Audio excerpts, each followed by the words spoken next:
کتنی بڑی بات ارشاد فرمائی، فرمایا لا تقنطوا من رحمت اللہ، تم نے میری رحمت سے نا امید نہیں ہونا۔ اللہ کی رحمت سے نا مالک کیا ملے گا؟ فرمایا ان اللہ یغفر الذنوب جمیعا، اللہ سارے گناہ معاف فرما دے گا۔ تو جن لوگوں کو اللہ کی رحمت پر نبی کریم علیہ السلام تشریف فرما ہے، امام غزالی نے لکھا ایک بدو آ گیا، دیہاتی سادہ آدمی، سادے بندے بھی سادے ہوتے ہیں، ان کا بھی اپنا طرز زندگی ہوتا ہے۔ تو بدو آ گیا، سادہ آدمی تھا، آتے ہی السلام علیکم لے کے نا تو کوئی بات ہی نہیں کی، سیدھا سیدھا ہی کہتا یا رسول اللہ صلی اللہ علیہ وسلم یہ بتائیں قیامت کے دن حساب کس نے لینا ہے؟ حضور فرمانے لگے بھائی یہ تو بڑی صاف سی اور مختصر سی اور سادہ سی بات ہے، حساب تو اللہ تعالیٰ نے لینا ہے۔ اب اس نے جو لفظ کہے اللہ کے حبیب کی آنکھوں میں آنسو آ گئے، کہنے لگے اگر اللہ نے حساب لینا ہے پھر انشاءاللہ کرم ہی ہوگا۔ تو حضور فرمانے لگے تمہیں یہ امید کس طرح ہے؟ تو عرض کرنے لگے یا رسول اللہ کریم جب غالب آتا ہے تو معاف ہی کرتا ہے۔ جب کریم کا غلبہ ہوتا ہے نا، کریم بندہ جب کسی پہ قبضہ کر لے تو پھر معاف کرتا ہے، تو اللہ تو سب سے بڑا مہربان ہے۔ وہ بات کی اور اگلا جملہ ہی کوئی نہیں کہا، وہ چلے گئے۔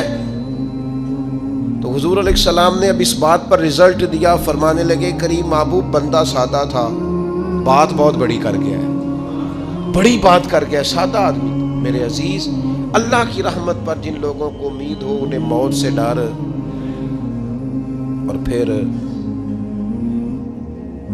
جن کو محبوب کی ملاقات کا شوق ہو نا،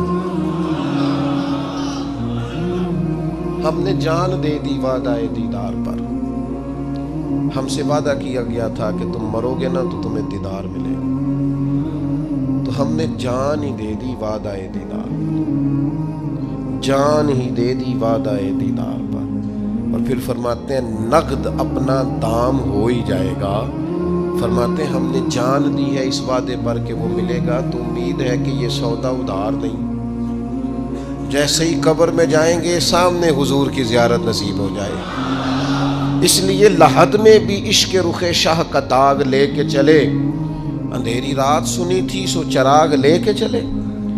یہ حدیث آپ نے بھولنی نہیں، یہ تنہائیوں میں یاد رکھنے کی روایت ہے، یہ تنہائیوں میں پڑھنے کی روایت ہے۔ یہ اپنے ذوق کو تازہ، جو لوگ کہتے ہیں نا وجد سرور کیف میں جانا چاہتا ہوں، وہ مشکات شریف کی اس حدیث کو دیکھے۔ اللہ کے حبیب علیہ السلام نے فرمایا لوگوں میں تمہیں بتاؤں قیامت کے دن اللہ تعالیٰ بندوں سے پہلا سوال کیا فرمائیں گے اور بندے اس کا جواب کیا دیں گے؟ یا رسول اللہ کرم فرمائیے، بتائیے۔ تو کریم فرمانے لگے اللہ تعالیٰ قیامت کے دن بندوں سے سب سے پہلا سوال، اگرچہ بعض اور احادیث میں اور سوالات بھی آئے ہیں قیامت میں جو سب سے پہلے ہوں گے، لیکن اس حدیث میں یہ والا سوال حضور نے بیان فرمایا۔ حضور فرمانے لگے اللہ قیامت کے دن اپنے بندوں سے سب سے پہلا سوال یہ فرمائے گا کیا تم میری ملاقات کو پسند کرتے تھے؟ اوئے ہوئے ہوئے، کیا تمہارا ملنے کو جی چاہتا تھا؟ کبھی اے حقیقت منتظر نظر آ نہ لباس مجاز۔ اقبال کہتے ہیں تیرے کرم اتنے ہیں دل کرتا ہے تجھے دیکھیں، کبھی کبھی اے حقیقت منتظر نظر آ نہ لباس مجاز میں، لاکھوں سجدے تڑپ رہے ہیں میری جبین نیاز میں، تمہارا دل کرتا تھا مجھ سے ملنے کو؟ حضور فرماتے بندے عرض کریں گے مالک بڑا دل کرتا تھا۔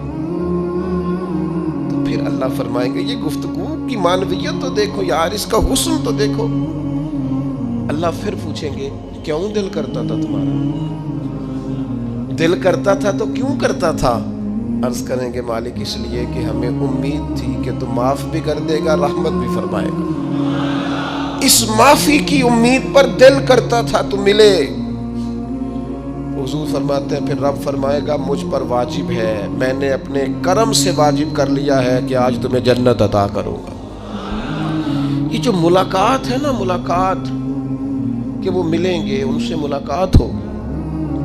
عمر بیت گئی نا نام جپتے، عمر بیت گئی نا تذکرہ کرتے، ہم سے بھی لوگ پوچھتے ہیں کیا کمائی کی، کیا زندگی میں حاصل کیا، تو ہم کہتے ہیں شرق سے غرب تک ملک کے ایک کونے سے لے کر دوسرے کونے تک مدینے والے کی بات کی، حضور کا ذکر کیا ہے۔ نبی پاک کے اور میں اپنی حیاتی تو قربان تھی وہاں ساری محمد محمد پکیندے گزر گئی ساری۔ یہ اعزاز ہے، یہ کرم ہے۔ اب کیا ہوتا ہے، گناہگار لوگ ہیں، اتنا بڑا دعویٰ تو نہیں کر سکتے، لیکن دل تو چاہتا ہے نا کہ چلو جس کا نام لیا ہے اس کی کبھی زیارت بھی ہو، کبھی ملاقات بھی ہو، کبھی نظر کرم بھی ہو۔ کسی نے اپنے محبوب سے کہا تھا کہ ذرا ایک نظر مجھ پہ بھی کیجئے، تو قریب بیٹھے ایک شخص نے کہا یار تو نے بڑا دعویٰ کیا ہے، جو محبوب ہوتے ہیں ان کو تکلیف نہیں دی جاتی، تو کہتا ہے پورا چہرہ ہی تیری طرف پھیرے۔ تو پھر اس نے اس درویش سے پوچھا کہ میں بھلا پھر کیا کروں، میرا دل تو میرا بھی کرتا ہے نا۔ چلو یہ تو آپ کی بات ٹھیک ہے کہ اب میں محبوب سے کہوں کہ اتنی تکلیف کرے کہ میری طرف پورا رخ پھیرے تو ٹھیک نہیں، تو پھر بتائیں میں کیا کروں؟ تو اس نے کہا ان راہوں میں کھڑا ہو جا جن راہوں کی طرف وہ کریم دیکھتا ہے۔ چلو اسی با کردار کو دیکھتے دیکھتے بیچ میں تیرے اوپر بھی نظر، مجھ پہ محشر میں نصیر ان کی نظر پڑ ہی گئی، مجھ پہ محشر میں نصیر ان کی نظر۔ اوئے ہوئے، اللہ کرے آپ کو بھی وہ لطف آئے جو مجھے آ رہا۔ کہتے مجھ پہ محشر میں نصیر ان کی نظر، یہ انتہائی عاجزی ہے کہنے والے کی۔ اس نے بالکل اپنے آپ کو ختم کر کے کہا کہ میں قابل تو نہیں تھا، اور میں پھر تکلیف دیتا کہ میری طرف دیکھیں، اسپیشل میرے لیے وقت نکالیں۔ پر کرم یہ ہوا کہ مجھ پہ محشر میں نصیر ان کی نظر پڑ ہی گئی۔ کہنے والے اسے کہتے ہیں خدا کا کرنا، کہنے والے اسے کہتے ہیں خدا کا کرنا۔ اللہ نے کیا کہ نظر مجھ پر پڑ ہی گئی، اور جب پھر پڑ گئی تو تیری ایک نظر کا کمال ہے اور میری زندگی کا سوال ہے۔ بس جب پڑ گئی تو سو پھر پڑ گئی۔ موت سے وہ بندہ کبھی نہیں ڈرتا جسے ملاقات کا شوق ہو۔ ملنا چاہے داتا علی اجویری سے اور موت سے ڈرے، ملنا چاہے حضرت غوث پاک جیلانی سے اور پھر موت سے ڈرے۔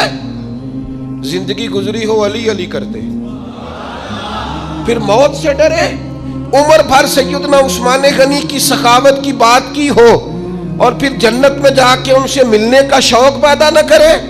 ساری زندگی سیدنا فاروق کا عدل بیان کیا ہو، ساری زندگی ان کے انصاف کا تذکرہ کیا ہو، پوری امت کو بتایا ہو کہ اگر جینا چاہتے ہو تو عمر کے رستوں پر چلو، اور پھر یہ موت سے ڈرے اور مر کے جناب فاروق اعظم کی زیارت کو پسند نہ کرے۔ جسے صدیق کی وفائیں یاد ہو، جنہیں جناب ابو بکر صدیق کا عشق یاد ہو، وہ پھر ان کی زیارت نہ کرنا چاہے اور ساری عمر حضور کی نعت پڑھی ہو۔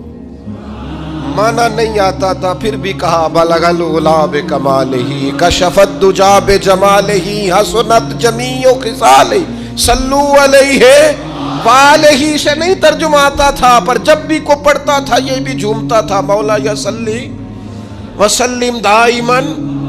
میں آپ کو بتاتا ہوں توتلا آدمی، توتلا اور دیوانہ مجذوب بیچارہ، سمجھ نہیں، توتلا بولنا بھی ٹھیک نہیں آتا۔ مجھے نماز کا سلام پھرا تو وہ جلدی آ گئے، وہ ایک مجذوب آدمی تھے، سادے تھے، تو سلام لی تو کہنے لگے میں گل کرنی سی۔ تو میں نے ان سے کہا کہ تھوڑی دیر کے بعد ملتے ہیں۔ سادہ آدمی ہے، اللہ مجھے معاف کرے، میں کوئی نقل تو نہیں ان کی اتار سکتا۔ اس زبان کو ہم توتلی نہیں کہتے، ہم اس زبان کو بلالی زبان کہتے ہیں۔